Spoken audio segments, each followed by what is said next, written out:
Dans le profondeur de la parole de Dieu. Comme je vous dis toujours, j'aime enseigner. J'aime enseigner parce que quand j'enseigne, je me sens bien. Je me sens moi-même en train d'être équipé, moi-même en train d'être boosté. Et je crois vous aussi, vous vous sentez bien boosté. Et nous allons voir quelque chose de particulier qui retient mon attention. J'aimerais que nous puissions lire dans Jérémie au chapitre 1, le verset 5. Jérémie chapitre 1, le verset 5. Je vais mettre ce micro à côté du pasteur Olivier. Comme ça, de temps en temps, il va nous faire une belle lecture. Voilà. Aujourd'hui, le pasteur Olivier a un micro spécial pour lui, pour des lectures. Ça fait du bien, hein? Ça fait du bien. Jérémie 5. Jérémie chapitre 5. Pardon, Jérémie chapitre 1, le verset 5. Ok. Il est écrit, je lis au nom de Jésus. Amen. Avant que je ne te forme dans le ventre de ta mère, je te connaissais. Et avant que tu ne sortes de son sein, je t'avais consacré.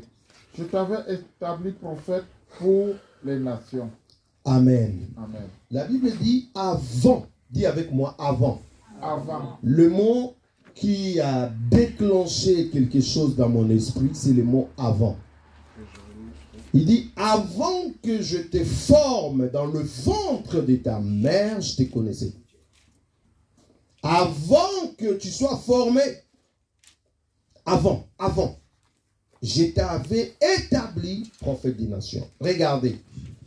Ici, Jérémie était une grande personne. Dieu lui dit, avant que tu sois dans le ventre de ta mère. Donc ici, quand Jérémie n'existait pas encore et que son papa et maman devaient avoir Jérémie, Dieu dit, avant là, avant cet instant-là, moi je te connaissais. Et la question que je me suis posée plusieurs fois dans mon esprit, mais c'est avant là, c'est où? Parce qu'un avant, ça parle du temps. Quand on parle avant, cela veut dire qu'il y a l'unité des temps. Cela veut dire que c'est un temps qui est antérieur au temps où Jérémie devait être dans le ventre de sa maman. Un temps antérieur. Mais ce temps antérieur, c'était exactement quand? Dis avec moi, c'était quand? C'était quand? Est-ce que vous avez compris la démarche de ma motivation? C'était quand? Donc, Jérémie n'est même pas encore dans le ventre de sa mère, que Dieu lui avait déjà établi prophète des nations. Jérémie n'est même pas encore dans le ventre de sa mère, que Dieu lui connaissait déjà. Mais avant là, c'est quand? Prenons un deuxième passage. Romains chapitre 8. On va aujourd'hui aller dans les instants zéro. Dis avec moi, instant zéro. J'aime bien les instants zéro. Romains chapitre 8, le verset 29. Romains chapitre 8, le verset 29. Romains 8, verset 29, il est écrit. Ceux qu'il a connus d'avance, il les a aussi prédestinés à être semblables à l'image de son Fils, afin qu'il soit le premier-né d'un grand nombre de frères. Répétez. Ceux qu'il a connus d'avance. Dis avec moi, connus d'avance. Connus d'avance. Il les a aussi prédestinés à être semblables à l'image de son Fils. Dis avec moi, prédestinés. Donc, dans ce passage, il y a deux mots qui m'ont étiqué. Le premier mot, on dit, c'est que Dieu a commis d'avance. Ouh là là là là là là là là là là. Mes amis, Dieu a commis d'avance. Avant que ces gens viennent, comme le cas de Jérémie, avant que ces gens, je ne sais pas moi, Dieu les a commis d'avance. Et non seulement il les a commis d'avance, la Bible dit, il les a aussi fait quoi? Prédestinés. Prédestiné veut dire quoi? Orienté. Il les a aussi mis une direction. il y a avance, il y a aussi prédestiné. Regardez dans la vie de Jérémie. Il dit, avant que tu sois dans le ventre de ta mère, je te connaissais, connu d'avance. Je t'avais déjà établi prophète des nations, prédestiné. Est-ce que vous voyez comment ça marche? Mes amis, c'est profond ce que je suis en train de vous dire. Mais jusqu'à présent, je suis toujours dans ma soif. Connu d'avance. Mais c'était quand? C'était quand? Dieu nous a connu d'avance. C'était quand? C'est ce que nous sommes en train de vouloir comprendre. C'était quand Dieu nous a connu d'avance. Je lis encore un autre passage. Dans 1 Pierre. Oh, c'est une étude biblique, un enseignement. J'enseigne avec beaucoup de versets pour que chacun de nous ne dise pas que le pasteur a rencontré des choses. 1 Pierre chapitre 1, les versets 18. 1 Pierre chapitre 1, le verset 18. Allons-y. Il est écrit. Vous savez en effet que ce n'est point par des choses périssables, argent ou or, que vous avez été rachetés de la vaine manière de vivre, héritée de vos pères, mais par le sang précieux de Christ. Par le sang précieux de Christ, allez-y. Comme d'un agneau sans défaut et sans tache. Comme un agneau sans défaut et sans tache. Maintenant, écoutez. Il a été désigné d'avance. Il a été désigné d'avance. Avant la fondation du monde. Avant la fondation du monde. Et manifesté à la fin des temps à cause de vous. Voilà, dans ma Bible, il est dit prédestiné. Prédestiné veut dire désigné d'avance. C'est le même chapitre, hein, le même verset. Chez moi, on dit prédestiné. Et dans la version CMR du pasteur Olivier, on dit Thompson, on dit désigné d'avance. Et on ajoute encore avant la fondation du monde. Est-ce que vous ne voyez pas que nous sommes en train de tourner avec le démon dans tous ces versets? Il y a les mots avant et puis il y a les mots prédestinés. En gros, avant, il y a eu déjà des choses qui se sont jouées. Amen. Il y a des choses qui se sont jouées avant. Avant même que le monde soit formé. Avant même que tu viennes dans ce monde.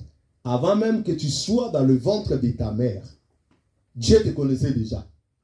Dieu avait déjà tracé un chemin pour toi. Dieu t'avait déjà prédestiné. Mais la question véritable que je me pose jusqu'à présent, c'est avant là, c'était quand? Laissez-moi vous dire, je peux vous choquer, mais c'est la vérité que je vous dis. Dans la création, il y a deux dimensions. Il y a la première création qui est le commencement de toutes choses, qui est dans Genèse au chapitre 1, le verset 1. Il est écrit, au commencement, Dieu créa le ciel et la terre. C'est ça, non? Mais avant que nous sommes en train de parler, n'a rien à voir avec ce commencement-là. Ce commencement-là, c'est le commencement de l'exécution de ce qui s'est passé avant. Est-ce que quelqu'un a compris? Non, vous n'avez pas compris. Je dis ceci. Vous voyez quand dans la Bible, on dit, dans Genèse au chapitre 1, le verset 1, au commencement, Dieu créa le ciel et la terre. C'est le commencement, non? C'est là où la Bible commence, non? Quand on dit Dieu créa le ciel et la terre, cela veut dire Dieu a créé le ciel, il a créé les invisibles. Quand on parle des invisibles, on voit des trônes, des dignités, des anges, des archanges, tout le monde angélique, le royaume céleste, tout. Dieu a créé les cieux. Ensuite, Dieu va créer la terre. Quand on parle de la terre, on parle de tout ce qui est visible, l'univers, ainsi de suite. Ça, on dit c'est le commencement. Mais laissez-moi vous dire ce matin, le commencement dont il est question là-bas, c'est le commencement de l'exécution de ce qui s'est passé avant. Est-ce que quelqu'un a compris? Maintenant, allons voir ce qui s'est passé avant. Éphésiens. Voilà, maintenant on met la patte dans là où l'enseignement est aujourd'hui. Qu'est-ce qui s'est passé avant? Éphésiens chapitre 1, le verset 11. Il est écrit. Il est écrit.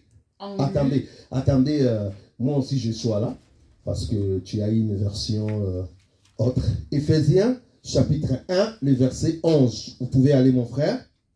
En lui, nous avons aussi été mis à part. Stop. En lui là c'est qui? En Jésus, nous avons été Mis à part. Chez moi on dit, nous sommes aussi devenus héritiers. Donc mis à part veut dire nous sommes héritiers. Dis avec moi, tu es mis à part. Tu n'es pas comme tout le monde. C'est pour ça que tu ne peux pas te comporter comme tout le monde. Tu as été mis à part. Alléluia. Est-ce que quelqu'un me comprend? Alléluia. Je ne suis pas tout le monde. Ma situation ne peut pas être comme tout le monde. Je ne peux pas vivre comme tout le monde. Tout le monde va dans ses côtés. Toi aussi, tu vas comme un mouton. Non. Vous avez un poisson qui est vivant. Il ne suit pas toujours la direction de l'eau. Il peut naviguer contre. Même un petit poisson, il peut naviguer contre. Parce qu'il est vivant. Tu es mis à part. Ta vie est mise à part. Quand le sorcier t'attaque la nuit comme ça, il se retrouve devant un mur, il ne peut pas franchir parce que tu es mis à part. Alléluia. Si tu ne peux pas mis à part, on va t'étrangler. Vous n'avez jamais vu des gens, le matin il se lève comme ça, il est mort. C'est un démon qui est passé, il a étranglé. Mais toi, on ne peut pas te toucher parce que tu es comme la prunelle de l'œil de Dieu. Mais tombe à ton côté, 10 000 à ta droite, tu ne seras jamais atteint. On te fera la guerre, mais on ne remportera jamais sur toi. Est-ce que quelqu'un me comprend? Amen. Parce que tu es mis à part. Continue, mon frère. Qu'est-ce qu'il est dit encore? Prédestiné selon le plan de celui qui opère tout selon la décision de sa volonté. Mes amis, je vais vous lire dans ma version, hein, parce que là c'est grave. On dit ceci. En lui, nous sommes aussi devenus héritiers. Écoute ce qu'il dit. Ayant été prédestiné. Dis avec moi prédestiné. Le mot prédestiné retourne encore. Suivant la résolution. Dis avec moi résolution. La résolution c'est quoi? C'est quoi une résolution? La décision. Décision. Ok? Suivant les décisions, suivant la résolution de celui qui opère toutes choses d'après quoi? Le conseil de sa volonté. Dis avec moi, le conseil de sa volonté. C'est quoi un conseil? Un conseil, c'est quoi? Un conseil. Un conseil. C'est vrai que le mot conseil peut être expliqué de deux manières. Ouais. Non, je ne parle pas du conseil qu'on peut conseiller à quelqu'un. Je parle du conseil. Conseil, c'est quoi? Oui. Quand on vous parle, par exemple, le conseil des ministres, conseil d'État, conseil quoi? C'est une assemblée constituée. Voilà. Donc, écoutez bien, avant que je commence à développer, écoutez bien ce qui est écrit ici. En lui, nous sommes aussi devenus héritiers. Nous sommes devenus héritiers. Ayant été prédestinés. Pourquoi nous sommes devenus héritiers? Parce que nous avons été prédestinés. Suivant la résolution, c'est-à-dire il y a eu des décisions qui ont fait à ce que nous soyons prédestinés à être héritiers de Dieu. Ces décisions ont été prises dans le conseil de sa volonté. Est-ce qu'on peut acclamer le Seigneur? Dieu est magnifique. Est-ce que quelqu'un comprend ce qui se passe aujourd'hui? Alors, je vous explique ce qui s'est passé. Ce qui s'est passé, c'est que Dieu n'a ni frère, ni père, ni mère, ni conquérant, ni opposant, ni, dis avec moi, ni, jusqu'à l'infini. Dieu habitait seul dans l'éternité. Il n'avait besoin de personne, il se suffisait en lui-même. Beaucoup de gens croient que Dieu... dans l'éternité, il était avec les anges. Dis avec moi, c'est faux. Il était seul. Il n'y avait pas les cieux. Il n'y avait pas la terre. Dieu était là. Je vais rendre quelqu'un fou. La Bible dit, Dieu habite une lumière inaccessible. Et le roi Salomon, le plus grand sage, il dit, le ciel des cieux ne peut te contenir. Même le ciel ne peut pas contenir Dieu. Dieu est si grand, il est si redoutable, si puissant. Il était comme ça. Un jour, dis avec moi, un jour, Dieu va tenir un conseil. Dis avec moi, un conseil. Un conseil. Mais dis avec moi le conseil de sa volonté. Et là, dans ces conseils-là, il va commencer à avoir des résolutions. C'est-à-dire à prendre des décisions. Et dans ces décisions qu'il a prises ces jours-là dans son conseil, qu'est-ce qu'il dit? Il dit, bon, je vais mettre un plan. Je vais créer le ciel. Je vais créer les anges. Je vais me manifester aux anges. Je vais créer l'univers. Je vais créer la terre. Et je vais créer l'homme à mon image. Ainsi de suite. Maintenant, Dieu a commencé à tracer ses plans. Dieu a commencé à placer ses plans. Et dans ce plan-là, il voit déjà comment le ciel sera, quelle sorte des anges qu'il va créer, quelle sorte du monde qu'il va créer sur le plan invisible spirituel. Après, Dieu commence à réfléchir comme un architecte. Il voit quel genre de l'univers il va créer. Il voit la terre qu'il va créer. Et Dieu commence à réfléchir selon sa bonté, son omniscience. Il voit comment il va créer l'homme. Et il commence à voir chacune des personnes qu'il va créer. Oh my God. Donc, Dieu, quand il a commencé à tenir son conseil de sa volonté, il t'a vu directement. C'est ça le problème. Donc tu n'es pas un produit d'hasard. Tu n'es pas un produit de l'évolution. Tu es un produit du conseil, décidé dans le conseil de Dieu. Est-ce que quelqu'un comprend? Donc Dieu t'a décidé déjà dans son conseil. C'est pour cela qu'il dit, j'ai un plan de bonheur, de projet de paix pour toi. Dieu, dès le commencement, avant même de commencer à créer, il avait déjà établi un projet de bonheur pour toi. Ce n'est pas des choses que nous voyons, non. Regarde, le conseil, la résolution, les décisions, la prédestination, Dieu commence à prédestiner et après, Dieu commence à exécuter. Quand nous avons étudié dans 1 Pierre, là on parle de l'agneau, il dit, l'agneau a été prédestiné avant la fondation du monde, mais manifesté. Il y a un temps où Dieu a pris la décision, les choses vont se faire comme ça, mais il y a aussi un temps où ces choses vont faire quoi? Vont se manifester, vont s'accomplir. Entre là où Dieu a conçu et là où ça va se manifester, il se passe des temps. Est-ce que quelqu'un est en train de comprendre? Amen. Les conseils de Dieu. Qui était dans le conseil de Dieu? Qui était dans le conseil de Dieu?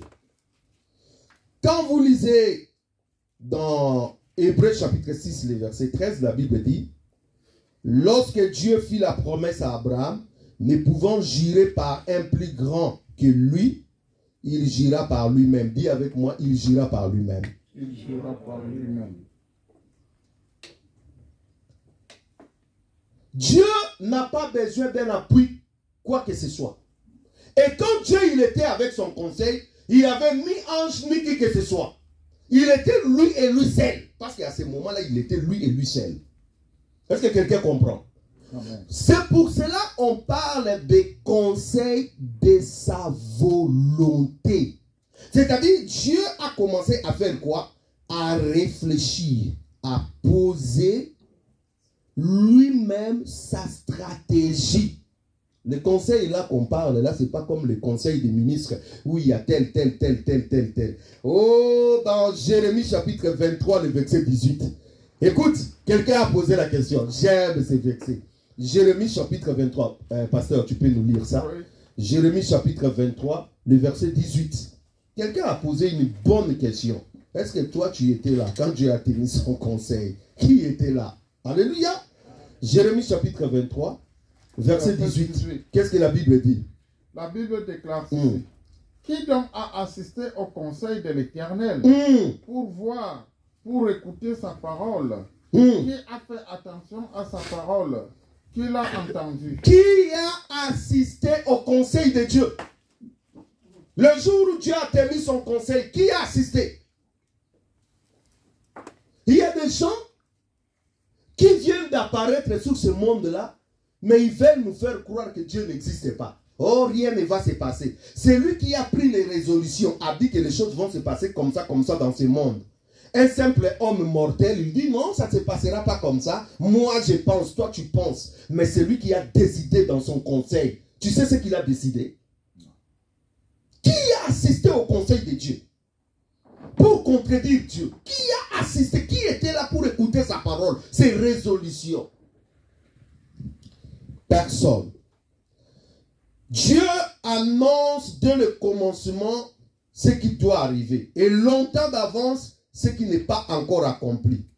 J'ai dit, mes arrêts subsisteront et j'exécuterai toute ma volonté. Ésaïe 46, 10. Il dit, j'exécuterai toute ma volonté. C'est-à-dire, Dieu, quand il a tenu son conseil, il a pris des résolutions suivant sa volonté et il est en train d'exécuter chaque jour tout ce qu'il avait décidé d'avance. Est-ce que quelqu'un est avec moi? Dis avec moi, ma vie est décidée d'avance. Dieu ne m'a pas prédestiné à la pauvreté. Dieu ne m'a pas prédestiné à la médiocrité. Dieu ne m'a pas prédestiné à être un sacrifice d'un sorcier. Dieu ne m'a pas prédestiné à être un malade. Dieu ne m'a pas prédestiné à vivre une vie bizarre. Dieu m'a prédestiné à la gloire. Dis avec moi, à la gloire. Est-ce que quelqu'un me comprend? Dieu m'a prédestiné à vivre éternellement avec lui. Je vivrai éternellement avec Dieu. Parce que dès le commencement, c'était ça la volonté de Dieu. Écoutez, quand Dieu a fait son conseil, dans son conseil, il a regardé les cieux, il a vu les anges, il a regardé les hommes, la nature, les visibles et les invisibles. Il a dit, pour que l'équilibre, pour que mon plan marche, il faut que je mette quelque chose au centre de toutes ces choses. Pour que j'atteigne des personnes selon ma volonté, qui comprennent mon amour, qui comprennent ma grâce, qui comprennent ma démarche, il faut qu'au centre de mon plan, qu'il y ait quelque chose. En fait, c'est comme quelqu'un qui veut construire un immeuble comme ça, et il dit, qu'est-ce qui va soutenir cet immeuble? C'est ça ce qu'on appelle des colonnes de base. Ok? Donc le plan de Dieu là, devait être porté par une colonne de base. Est-ce que vous savez la colonne de base c'est quoi? La colonne de base du plan de Dieu c'est quoi? La croix. Dis avec moi la croix.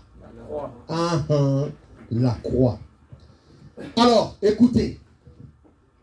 Écoutez bien ce que j'ai à vous dire.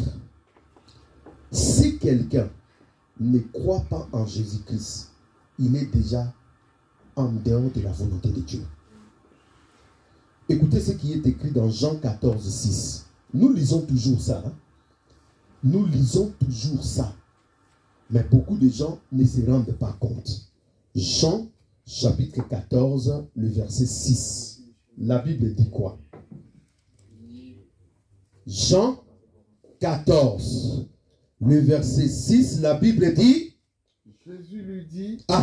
Moi, je suis le chemin, la vérité et la vie. Nul ne vient au Père que par moi. Je suis le chemin, la vérité et la vie.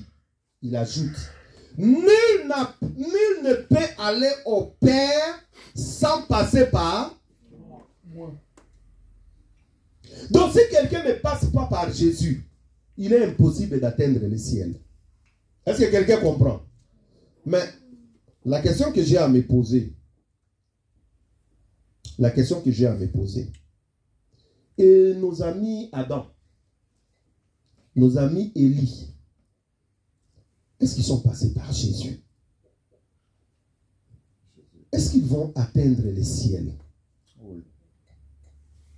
Parce que la Bible dit nul, nul, dis avec moi nul. Nul égale 0. Nul égale quoi? 0.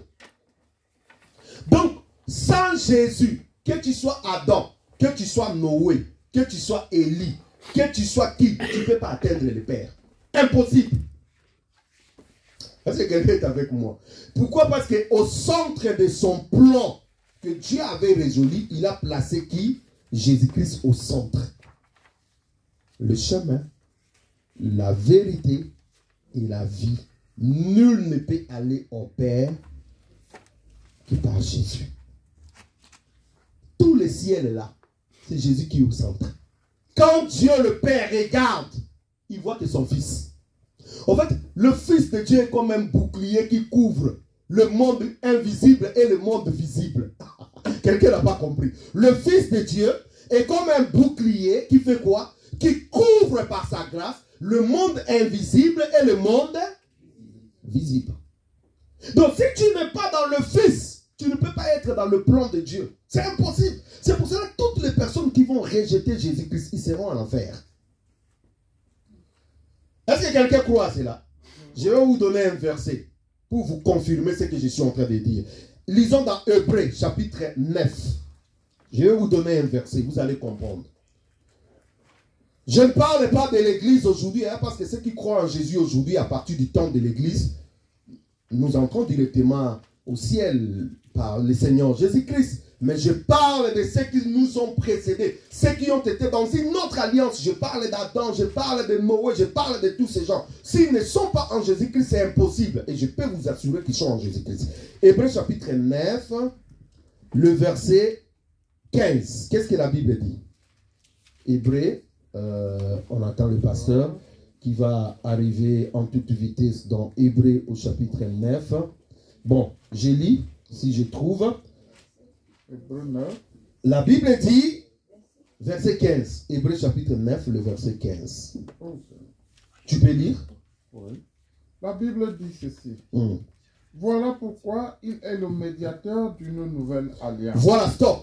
Voilà pourquoi il est le médiateur de quoi? D'une nouvelle alliance. C'est l'alliance que nous sommes avec vous, non? Cette alliance-là a été conclue par quoi?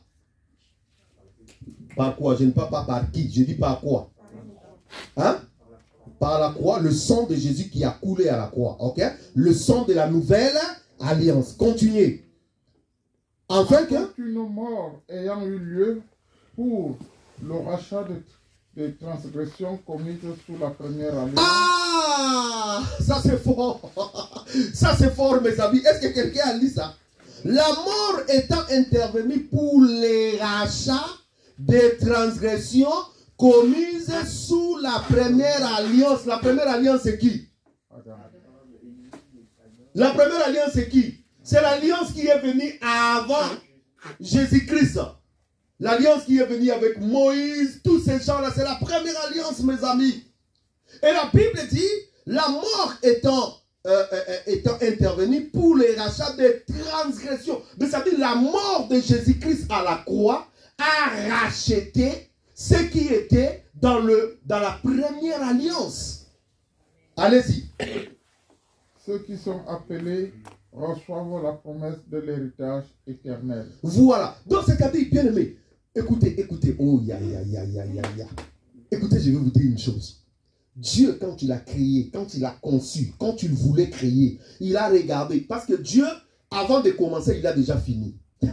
Je dis à quelqu'un, avant de commencer, il a déjà fait quoi?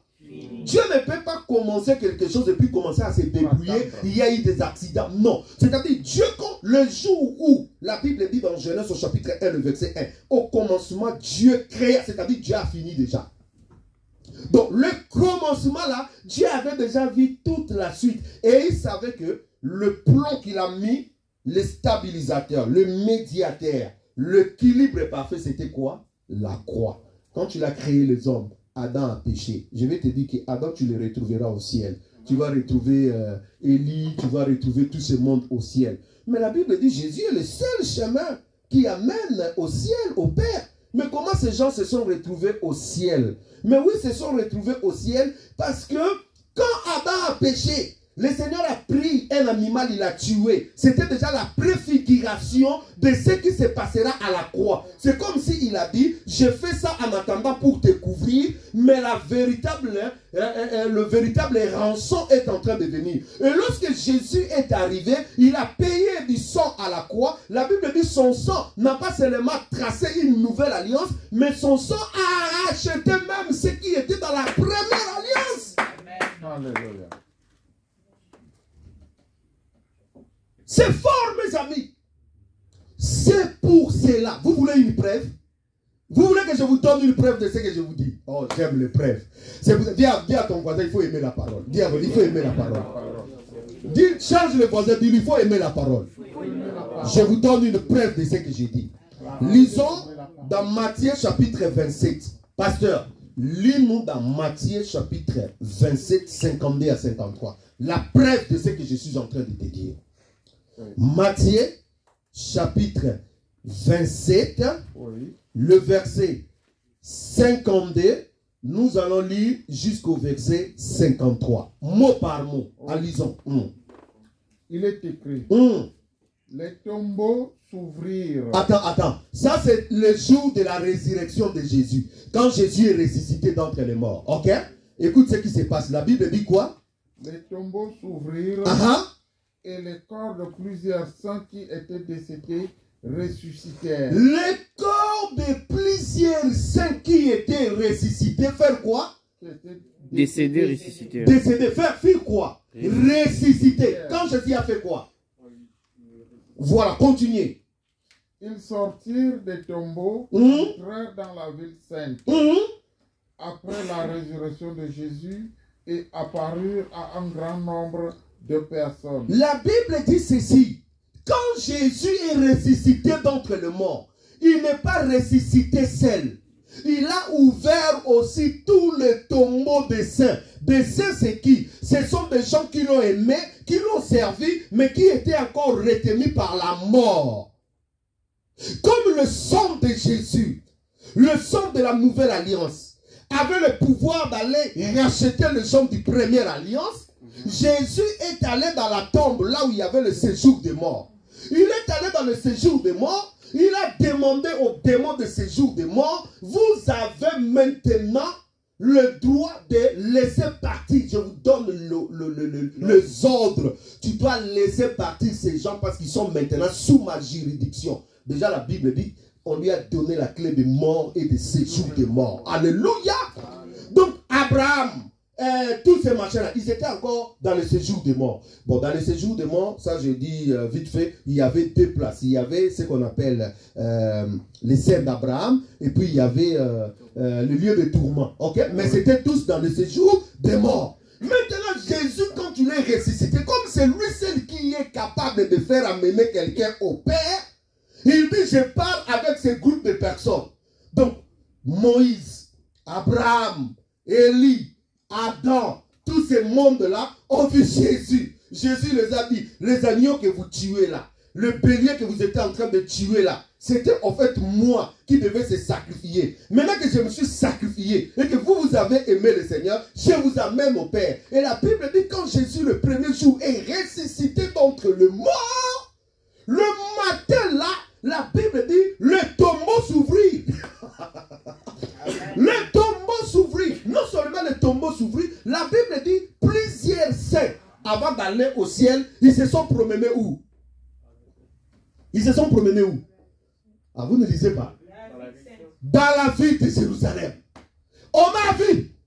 Il dit, attends, Moïse, on les a vus dans la ville sainte. Ensuite, ils sont partis où?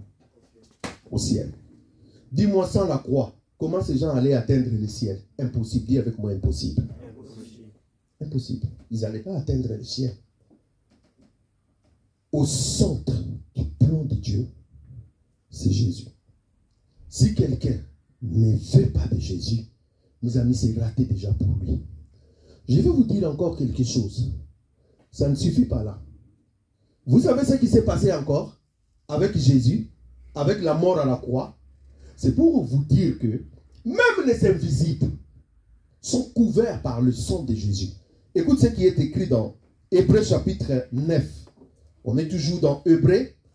Je vais retourner dans Hébreux chapitre 9. Vous allez voir quelque chose de très important. Pourquoi Jésus était au centre de toutes choses? Pourquoi Jésus est au centre de toutes choses? Hébreux chapitre 9, les versets 22 à 23. La Bible dit, il est écrit, selon la loi, presque tout est purifié avec du sang. Ah, stop. Selon la loi, presque tout est purifié avec le sang. Chez nous, on dit, sans effusion de sang, il n'y a pas de pardon. Tu es dans 9, 22, 23? 22. Voilà, continuez. Et sans effusion de sang, il n'y a pas de pardon. Il était donc nécessaire que d'une part, les représentations des réalités célestes soient purifiées de la sorte et que d'autre part, les réalités célestes elles-mêmes le soient par de meilleurs sacrifices. Écoutez, regardez ce qui se passe. Peut-être que tu n'as jamais lu ces versets. La Bible dit ceci. Sans effusion de sang, il n'y a pas de pardon. Il était donc nécessaire. Puisque les images des choses qui sont dans le ciel, les images des choses qui sont où? Dans le ciel, devaient être comment? Les choses qui sont où? Dans les cieux. Devaient être comment? Je dis, les choses qui sont où? Dans les cieux. Devaient être comment? Mais la question que vous devez vous poser, mais comment les choses qui sont dans les cieux devaient être purifiées? C'est ça la question que vous devez poser. De cette manière que les choses célestes elles-mêmes le fussent par des sacrifices plus excellents que cela. Donc c'est-à-dire, la Bible dit ceci, le sang de Jésus. Quand Jésus a versé son sang à la croix, il a pris son sang. C'est ce qui est écrit dans Hébreux. Il a amené dans le tabernacle céleste, jusque dans le lieu saint. Il a posé son sang, non seulement comme sacrifice ultime, mais aussi afin de purifier tout ce qui était dans le ciel. Je vais vous poser maintenant une question très intelligente. Pourquoi Jésus devait purifier le tabernacle céleste, tout ce qui était dans le ciel? Pourquoi? Qui peut me répondre? On est au ciel, hein? On n'est pas sous la terre. Mais Jésus est allé purifier ce qui était céleste. Je vous pose la question, pourquoi? Il faut vraiment que le Saint-Esprit vous parle pour comprendre ce qui se passe. Pourquoi? Oui, mon frère. Peut-être parce que les démons ont souillé quand ils étaient au ciel à l'époque. Est-ce qu'on peut acclamer le Seigneur? Est-ce qu'on peut acclamer le Seigneur? Est-ce qu'on peut acclamer très fort le Seigneur? Le péché est venu d'où?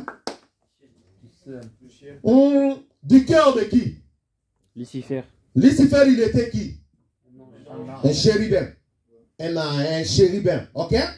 Il était celui qui organisait l'adoration, le culte. Il était le porteur de lumière. Et la Bible dit, l'orgueil c'est un péché. Dis à ton voisin, l'orgueil c'est un péché. L'orgueil c'est un péché. Là, il est où? Au ciel, hein? Il a quoi?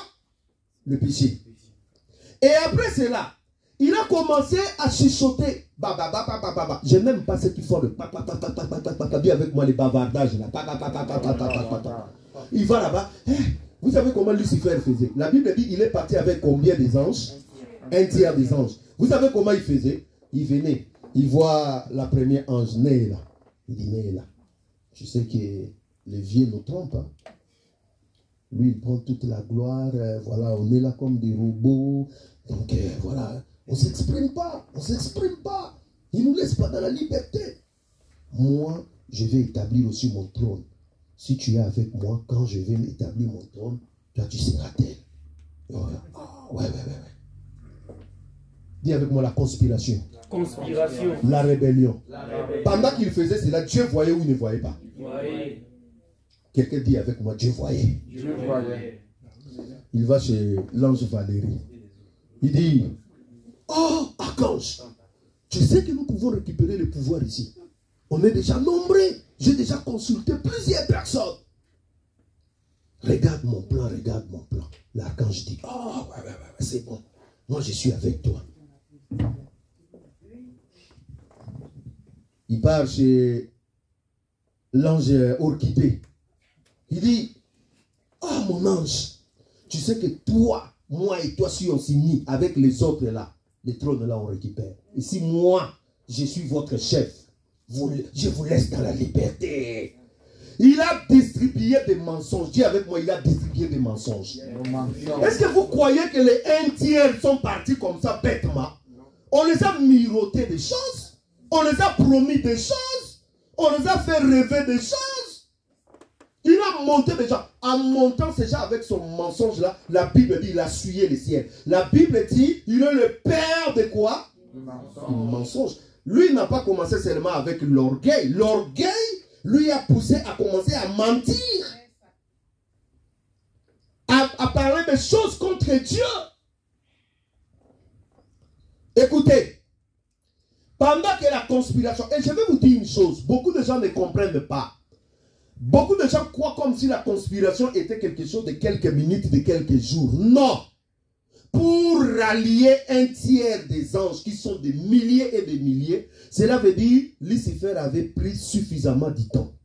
Et Dieu, pendant ce temps-là, certainement, il lui ramenait l'archange. Attention, vérifie tes intentions. Attention, attention, parce que Dieu est toujours amour.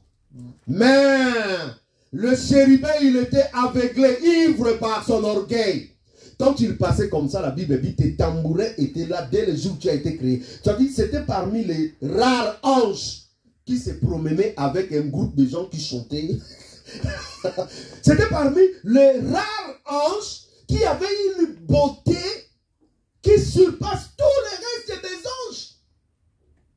En distribuant le mensonge, l'orgueil, tous ces plans, il est en train de suyer les choses d'en haut.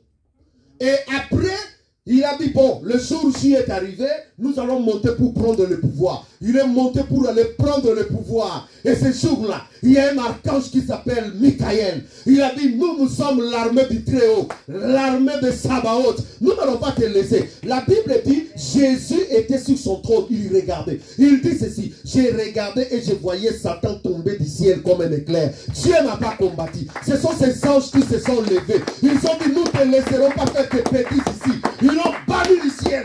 Dis avec moi, ils l'ont banni du ciel. Ils l'ont banni du ciel. L'archange Michael s'est levé. Avec d'autres guerriers. On dit, toi là ici, tu ne passeras pas. Avec des gens que tu as formatés contre Dieu là. Tu vas tomber là. On les a précipités sur la terre. Laisse-moi te dire. Si tu te lèves contre l'œuvre de Dieu, tu vas être précipité. Yes. Toutes les personnes qui se lèvent contre l'œuvre de Dieu, ils finissent par être comment? Précipités. Alléluia. Parce qu'on ne peut pas combattre Dieu. Amen. Qui est celui qui peut combattre Dieu? Personne. Tu vas combattre Dieu avec quel moyen? N'aie pas peur de ces petits sorciers là qui font des grimaces la nuit. Tu as peur. Les sorciers vont me manger. Les sorciers vont me manger. Bien aimé, un enfant de Dieu, lorsqu'il arrive quelque part, la Bible dit, tous les fouleront la plante de tes pieds. Je te donne en possession. C'est toi qui fais peur aux sorciers. Ce n'est pas les sorciers qui te feront peur. Ta présence apporte une lumière où ils sont mal à l'aise. Rien que ta présence. Ta présence peut mettre une armée de démons en déroute. Rien que ta présence. Ah, quelqu'un peut crier Amen. Amen. Alléluia. La Bible dit, l'enchantement et la divination ne peuvent rien contre nous. Les paroles des hommes, tu vas les condamner. Les mauvais sorts, on te laisse un mauvais sort. Toi, ceci, c'est là. Le mauvais sort va venir, le mauvais sort commence à travailler pour toi. Ah, my God. Le mauvais sort vient, ça commence à travailler pour toi. La Bible dit, Dieu nous a transportés du royaume des ténèbres au royaume de la lumière. Il nous tient entre ses mains. Qui est ce sorcier qui va quitter le royaume des ténèbres? Il va jusqu'au royaume de la lumière. Il va te récupérer entre les mains de Dieu. Tu es comme la primaire de l'œil de Dieu. Qui est celui qui peut monter jusqu'au trône de Dieu pour aller toucher la primaire de Dieu? Dis avec moi, c'est impossible. C'est pour cela un vrai enfant de Dieu ne peut jamais être mangé par un sorcier. Ne peut jamais être sacrifié par des occultistes. Ne peut jamais. Parce qu'en lui, il y a les principes de la vie. Amen. La maladie là, va tourner, ça ne va pas te tuer. Amen. Tu vas mourir le jour que Dieu déclarera, tu vas mourir. Amen. Les sorciers vont danser, ils vont faire tout ce qu'ils veulent. Tu es toujours là. Dis avec moi, je serai toujours là. Ils me feront la guerre, mais je suis toujours là. La Bible dit, mon fils tombe 7 fois. 7 fois, je le relève. Donc même s'il te faut un coup, tu tombes. Mais Dieu te relève. Dis avec moi, Dieu va me relever. Même si tu tombais, Dieu te relève. Il te dit, petit, relève-toi. Allez, prends de la force. Vous savez, il y a des boxeurs, on lui fait des coups, il tombe. Mais à la fin, c'est lui qui fait hyper hit. L'adversaire tombe. On ne va pas compter le temps où lui, il avait tombé. On va compter la fin du match, c'était comment. Alléluia. Alléluia. Il y a des coups. Le malheur atteint souvent le juste. Dis avec moi, le malheur atteint souvent le juste. Mais le verset là ne finit pas là. La Bible dit, mais Dieu l'en délivre toujours. Donc même si le malheur t'atteignait, Dieu trouvera toujours un moyen de faire quoi? De te délivrer. Amen. Alléluia. Amen. Écoutez. Ce que Lucifer a fait au ciel là devait être purifié. Et qui devait purifier ça? Le sang de Jésus.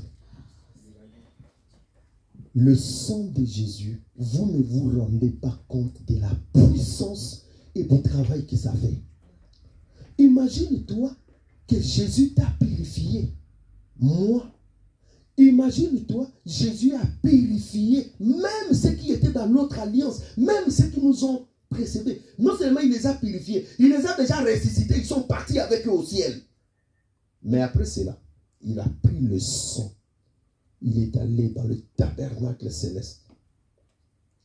Il a posé cela dans le propitiatoire. Il a purifié les temples. Aujourd'hui, le tabernacle céleste est purifié, sanctifié par le sang de Jésus. La réponse du péché égale le sang de Jésus. Écoutez-moi, je vais te dire, la réponse du péché, ce n'est pas la parole. Hein? Dieu n'a pas éradiqué les péchés par la parole. Il pouvait dire, j'annule le péché. Hein? Ce n'est pas ça. La réponse du péché égale quoi? Le sang. Sans le sang, il n'y a pas de pardon. C'est ça que nous avons lu ici. Hein? Sans effusion du sang, il n'y a pas de pardon. La seule solution pour le péché égale quoi? Le sang. Vous devez comprendre des choses. Oh, je vais terminer par ces témoignages.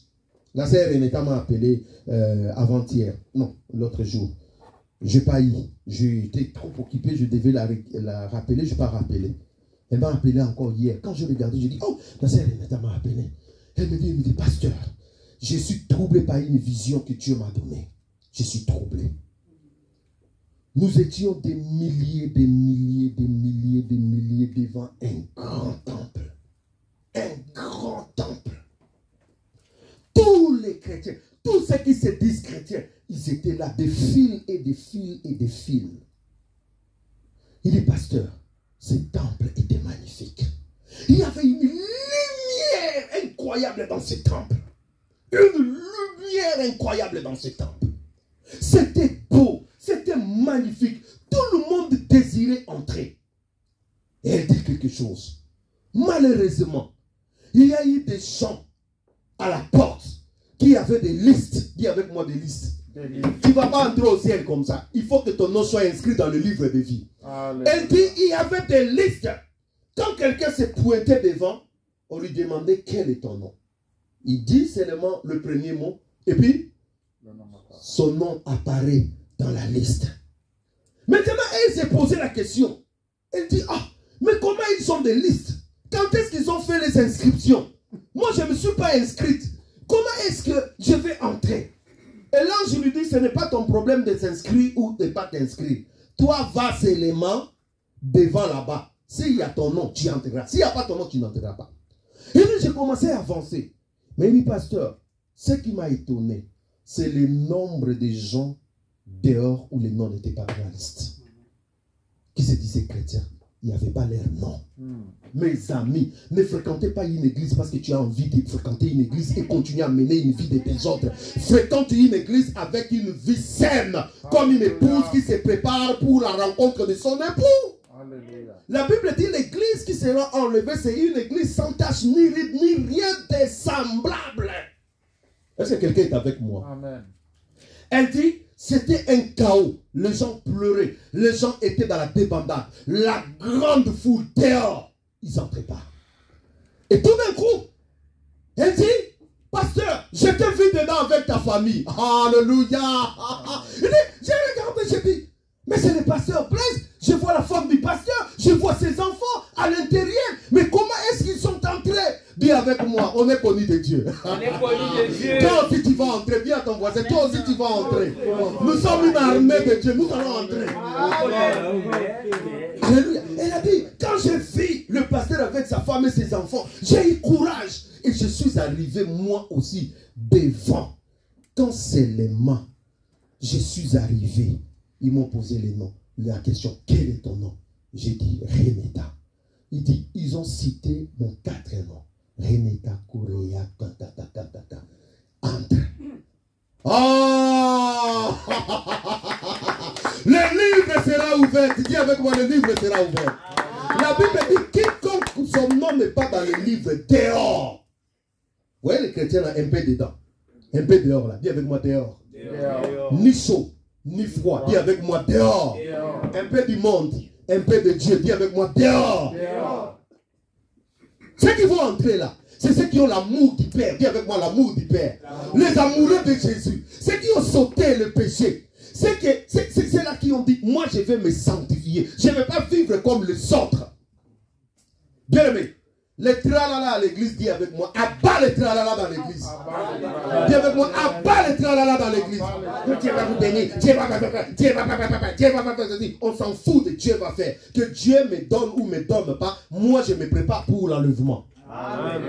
Qui te dit que quand Dieu va venir, quand Jésus va venir, tout le monde aura des maisons? Qui te dit que tout le monde aura les mariages? Qui te dit que tout le monde... C'est des mensonges. Nous ne sommes pas là pour des choses de la terre. Nous sommes là pour les choses d'en haut. Amen. Dis avec moi les choses d'en haut. Les choses d'en haut. Quand tu fréquentes cette église ici, cette assemblée, quand tu fréquentes ça, tu n'es pas connecté aux choses d'en haut. Dis avec moi, il y a un problème. Il y a un problème. Frère, ici nous rêvons le ciel. Dis à ton voisin, je rêve le ciel. Je rêve le ciel. Moi, je rêve le ciel. Je dors, je me lève chaque jour. Je dis, quand est-ce que l'enlèvement va se passer? Toute ma vie, c'est le ciel que je veux. Et là, la sœur a dit, elle est entrée dans ce temple. Quand elle est entrée dans ce temple, elle dit, pasteur, ratons tout, mais pas ça.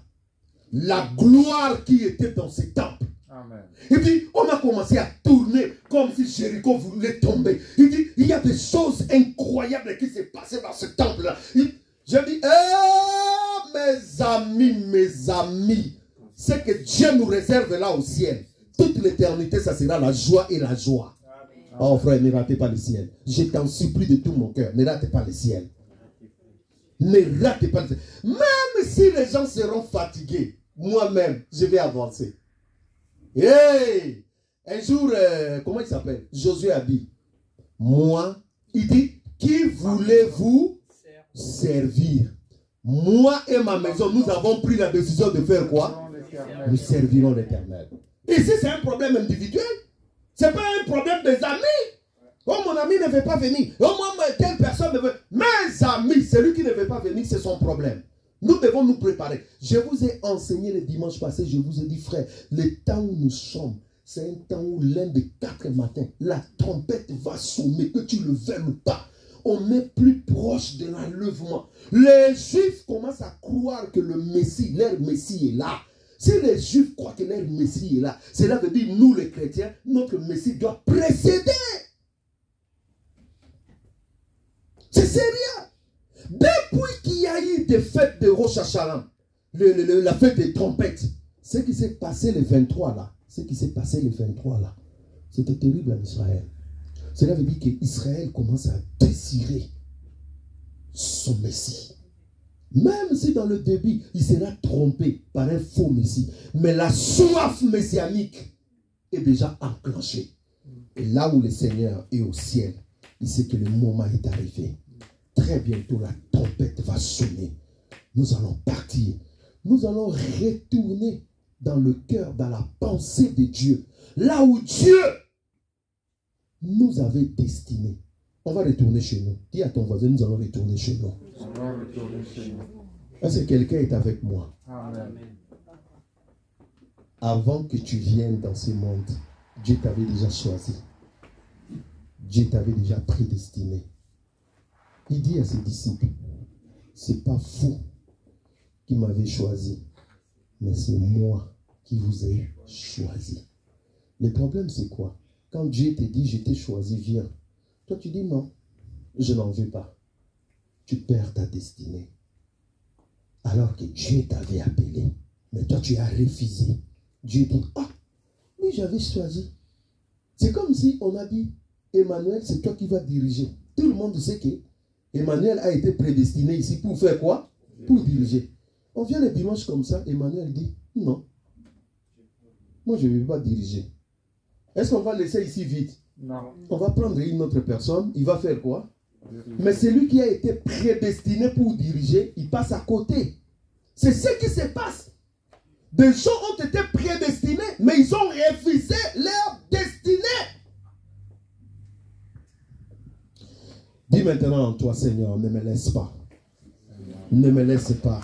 Je fais à ce que je ne perds pas ma destinée. Lève ta voix, commence à prier. Dis Seigneur, je ne vais pas perdre ma destinée. C'est en quoi tu m'as appelé. C'est en quoi tu m'as destiné.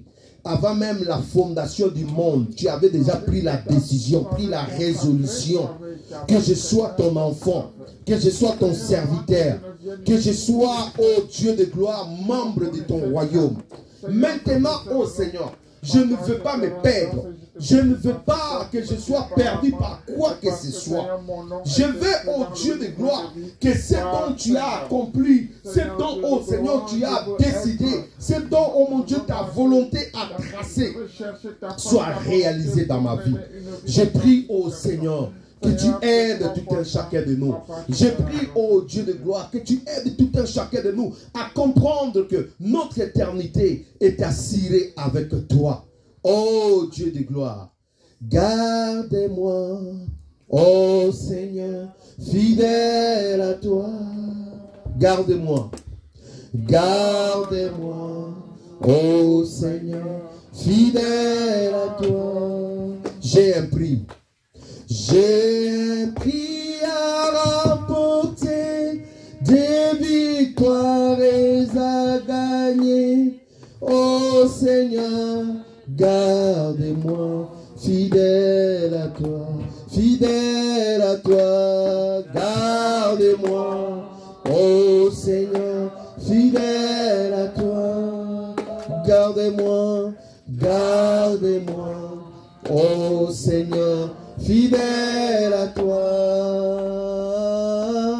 J'ai un prix à remporter, des victoires à gagner. Oh Seigneur, garde-moi, fidèle à toi. Tu vas te tenir debout, nous sommes déjà à la fin. Lève ta main droite, tu vas prier. Dire au Seigneur, Seigneur, garde-moi fidèle à toi, que le monde ne me détourne pas, que rien ne me détourne de ton amour. Et lève ta voix, commence à prier, que Dieu te garde fidèle à lui. Prions le Seigneur. Alléluia. Oh, Seigneur. Oh, merci.